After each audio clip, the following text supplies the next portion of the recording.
இந்த உலகத்தில் முதல் 2 உலகப்போர் நடந்து முடிஞ்சதுமே 3வது உலகப்போர் வரும்னு சொல்லி உலகத்தில் பெரும்பான்மையான நாடுகள் நம்பினாங்க. அப்படி அவங்க நம்பும்போது நம்ம நாட்டில் இருக்கிற சோல்ஜர்ஸ்லாம் தூங்கிட்டு வேலை செய்கிறாங்க இல்லையா? ஒருவேளை இவங்க தூங்காமல் வேலை செஞ்சுட்டு இருந்தாங்க அப்படின்னா 24/7 இவங்க வேலை செஞ்சுட்டே இருந்தாங்க அப்படின்னா நம்மளால் சீக்கிரமாக நம்மளுடைய அச்சீவ்மெண்ட்டை நம்ம நெருங்க முடியும். நம்மளுடைய டார்கெட்டை நம்ம அச்சீவ் பண்ண முடியும். நம்ம போரில் சண்டை போட்டு ஜெயிக்க முடியும். நம்ம சோல்ஜர்ஸ் தூங்குறதுனால நம்மளுக்கு டைம் வந்து இடிக்குது அப்படின்னு சொல்லிட்டு நிறையா நாடுகள் வந்து யோசிச்சுட்டு இருந்தாங்க. அந்த காலகட்டங்களில் நெருக்கடியான சூழ்நிலையில் அப்படி நினச்சிட்டு இருக்கும்போது ஒரு நாடு இருந்துக்கிட்டு தாங்கிட்ட தோற்று போன ஒரு நாட்டுடைய சோல்ஜர்ஸை கூட்டிகிட்டு போய் கேட்குறாங்க, இந்த மாதிரி நாங்கள் உங்களை வச்சு எக்ஸ்பெரிமெண்ட் பண்ண போகிறோம், அதுக்கு நீங்கள் ஒத்துழைச்சிங்கன்னா அந்த எக்ஸ்பெரிமெண்ட் முடிஞ்சதை உங்களை வீட்டுக்கு அனுப்பி விட்ருவோன்ட்டு.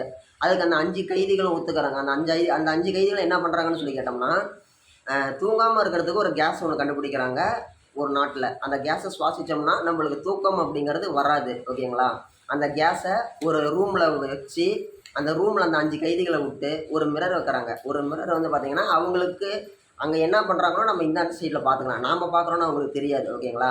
அவங்களுக்கு படிக்கிறதுக்கு புக்கு, சாப்பிட்றதுக்கு ஃபுட்டு, இது எல்லாமே கொடுத்துட்டு அவங்களுடைய வந்து ஒரு 5 நாள் வச்சு டெஸ்ட்டு பண்ணலான்னு சொல்லிட்டு முடிவு பண்ணுறாங்க. அவங்கள விட்டுட்டு அந்த கேஸை ஸ்ப்ரெட் பண்ண விட்றாங்க, சுவாசிக்க விட்றாங்க. ஒரு 2, 3 நாள்லேருந்தே அவங்க கேஸ் வச்ச அப்புறம் யாருமே தூங்கலை. ஒரு 2, 3 நாள்லேருந்தே பார்த்தோம்னா நல்லபடியாக போயிட்டுருக்குது. ஒரு 5 நாள் ஆன வாட்டி ஒருத்தர் கொஞ்சம் சோகமாக ஃபீல் பண்ணுறாங்க. ஏன்னா தூக்கம் அப்படிங்கிறது ரொம்ப முக்கியமான ஒன்று. தூங்கலை அப்படின்னா நம்மளால் இந்த உடம்பு வந்து சரியாக இயங்காது. இந்த உடம்புங்கிறது நம்மளுக்கு நார்மலாக தெரியலாம். ஆனால் மிகப்பெரிய கோடீஸ்வரர்கள்லேருந்து, மிகப்பெரிய தலைவர்கள்லேருந்து ஒவ்வொரு சின்ன ஒரு விஷயத்தினால தான் வந்து ரொம்ப தொந்தரவுக்கு ஆளாகிறாங்க உடல் பாதிப்புனால. விலை மதிக்க முடியாத உடம்பு தான் நம்ம உடம்பு, நம்ம உயிர். ஓகேங்களா? நம்ம ஒரு சாதாரண ஏழையாக இருந்தாலும் ஒரு உடம்புங்கிறத சொன்ன பேச்சு கேட்கும். ஒரு மிகப்பெரிய ஆட்களுக்கு, மிகப்பெரிய பணம் இருக்கிறவங்களுக்கு சொன்ன பேச்சு கேட்காது. ஒரு சாதாரண ஆள் வந்து நினைப்பார், நம்மக்கிட்ட பணம் இல்லை, பணம் இருந்திருந்தா நம்ம வந்து நம்மளுடைய குறைபாடை ஆஸ்பத்திரியில் போய் சரி பண்ணிக்கலான்ட்டு. பணம் காரணம் இல்லை. மிகப்பெரிய கோடீஸ்வரர்களே வந்து எத்தனையோ பேர் வந்து சிறுநீரக செயலிழப்பு காரணமாக பாதிப்புக்கு உள்ளாகிறாங்க. ஹார்ட் சர்ஜரி பண்ணி இறந்து போகிறாங்க. ஹார்ட் சர்ஜரிக்கு லட்சக்கணக்கில் செலவு பண்ணியும் இறந்து போகிறாங்க. ஓகேங்களா? Money is not the matter. ஓகேங்களா? பணம் முக்கியமான காரணம் கிடையாது. உடம்போடைய அமைப்பு, உடம்போட தன்மை தான் முக்கியம். சரி வாங்க கான்செப்டுக்குள்ளே போகலாம். இந்த மாதிரி நடந்திருக்குது இல்லைங்களா? அப்படி அவங்க எக்ஸ்பெரிமெண்ட் பண்ணிகிட்டு இருக்கும்போது தூக்கம் இல்லாதனால ஒரு 5, 6 நாளில் எல்லாம் ஒருத்தருக்கு ஒருத்தர் வந்து தன்னுடைய சோகமான கருத்துக்களை வெளியில் சொல்லி பகிர்ந்துக்கிட்டு இருக்கிறாங்க 5 பேரும். என் வாழ்க்கையில் இது நடந்துச்சு, இந்த மாதிரி இருந்துச்சுன்ட்டு.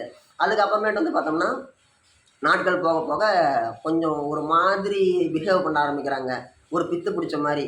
இவங்க இந்த கண்ணாடி வழியாக பார்த்துட்டு இருக்கவங்க கிட்ட உடனே அந்த இவங்க படிக்க கொடுத்த புக்கெல்லாம் பிடிச்சி கொண்டு வந்து அப்படியே அந்த கண்ணாடியில் ஒட்டி வைக்கிறாங்க. ஸோ சயின்டிஸ்ட்டு உள்ளடி ரூமில் என்ன நடக்குதுன்னு வெளியில் இத்தனை நாள் வரைக்கும் பார்த்துட்டு இருந்தாங்க. அதை பேப்பர் வச்சு ஒட்டின வாட்டி இனிமேல் அவங்களால பார்க்க முடியாதுங்கிற ஒரு சுச்சுவேஷன் வந்துருச்சு. அதுக்கப்புறமேட்டு என்ன ஆகுது, நாட்கள் ஆக ஆக கத்துற சவுண்டு கேட்குது. ஒரு வித்தியாசமாக ஒரு வழியில் துடிக்கிற மாதிரி சவுண்டெலாம் கேட்டுருக்குது. இவங்களால ஒன்றும் பண்ண முடியாது. நம்ம கதவை திறந்து உள்ளாடி போய் பார்த்தோம் அப்படின்னா கேஸ் வெளியில் போயிடும். கேஸ் வெளியில் போயிடுச்சு அப்படின்னா நம்ம இவ்வளோ தூரம் முயற்சி பண்ணது வேஸ்ட் ஆயிரும் அப்படின்னு சொல்லிட்டு இவங்க எதுவுமே பண்ணாமல் கம்முனே இருந்திருக்கிறாங்க.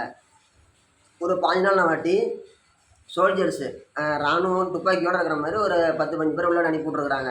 உள்ளாடி போய் அவங்க வெளியில் கொண்டு வாங்கன்ட்டு. இவங்க போய் பார்க்கும்போது என்ன இருக்குது, அந்த மொத்தம் இருந்த 5 கைதிகளில் 2 பேரை வந்து 3 பேர் கடித்து தின்னுவிட்டாங்க. மீதி இருக்கிற அந்த 3 பேர் வந்து தன்னைத்தானே வவுத்தை கிழிச்சிக்கிறது, கையை கடித்து திங்கிறது, நகத்தை பிடிச்சி திங்கிறது, இப்படி இருந்திருக்கிறாங்க. 3 பேர்த்த வெளியில் கொண்டு வந்து ஆஸ்பத்திரி கொண்டு போகிற வழியிலேயே ஒரு ஆள் அவுட்டு, ஒருத்தர் இறந்துட்டார். இன்னொருத்தர் என்ன பண்ணியிருக்கிறாரு, ட்ரீட்மெண்ட் அப்போ எனக்கு வந்து அந்த நாங்கள் சுவாசித்த அந்த வித்தியாசமான அந்த காற்று, அந்த கேஸை எனக்கு கொடுங்க. அதுக்கு வந்து போதைக்கு எப்படி ஒரு மனசு அடிமையாகணும், அந்த மாதிரி அந்த இன்னொரு மனசு வந்து அந்த கேஸுக்கு அடிமையாகிட்டார். எனக்கு வந்து அதை கொடுங்கன்ட்டு அவரும் வந்து ஏங்கி செத்து போயிட்டார். அந்த கேஸ் எங்கே கொடுப்பீங்க? அதுதான் வந்து சட்டவிரோதமாக தயாரித்த கேஸு. ஆய்வகத்தில் மட்டும்தான் இருக்குது. அதை கொடுக்க முடியாதுங்கிறதுனால இவர் ட்ரீட்மெண்ட்டில் இறந்துட்டார். அந்த 3வதாக இருக்கிற ஆள் என்ன பண்ணுறாங்க, ட்ரீட்மெண்ட் கொடுக்குறாங்க. என்ன ஆகிடுச்சு, இவர் கடிச்சு திங்குனா அந்த நகம்லாம் குடல்லாம் இருந்துருக்குது. அதை கிளியர் பண்ணும்போது எனக்கு வந்து மயக்க மருந்து கொடுக்காதீங்க, அந்த வலி வந்து எனக்கு வந்து ஒரு போதையை கொடுக்குது அப்படின்னு சொல்லியிருக்கிறாரு. எனக்கு மயக்க மருந்து கொடுக்காம எனக்கு ஆப்ரேஷன் பண்ணுங்க, அந்த வலியை நான் உணரணும்னு சொல்லி கேட்டிருக்கிறாரு. இவங்களும் சரின்னு சொல்லிட்டு ஆப்ரேஷன் பண்ணியிருக்கிறாங்க. அதில் வந்து வலி தாங்க முடியாமல் அவர் இறந்து போயிட்டார். ஓகேங்களா? ஒரு மனுஷனுக்கு தூக்கம் அப்படிங்கிறது இன்றியமையாத ஒன்று. இன்றைக்கி நீங்கள் சொல்லலாம் தூக்கம் என்ன, தூக்கத்தில் என்ன இருக்குதுன்ட்டு. ஆனால் தூக்கத்தில் மிகப்பெரிய ஒரு விஷயம் இருக்குது. என்னென்னு சொல்லி கேட்டோம்னா, ஒரு மனுஷனுடைய அடிப்படை உடம்போட அமைப்பு அப்படிங்கிறதே வந்து பார்த்திங்கன்னா ஒரு 8 மணி நேரமாச்சும் தூங்கணும். ஓகேங்களா? கம்மியாக ஒரு 5 மணி நேரமாச்சும் தூங்கணும். அதிகபட்சம் 9 மணி நேரம் தூங்கணும். அதுக்கு கம்மியாக 5 மணி நேரத்துக்கு கீழே தூங்கினாலும் நோய் வரும். 9 மணி நேரத்துக்கு அதிகமாக தூங்கினாலும் நோய் வரும். ஓகேங்களா?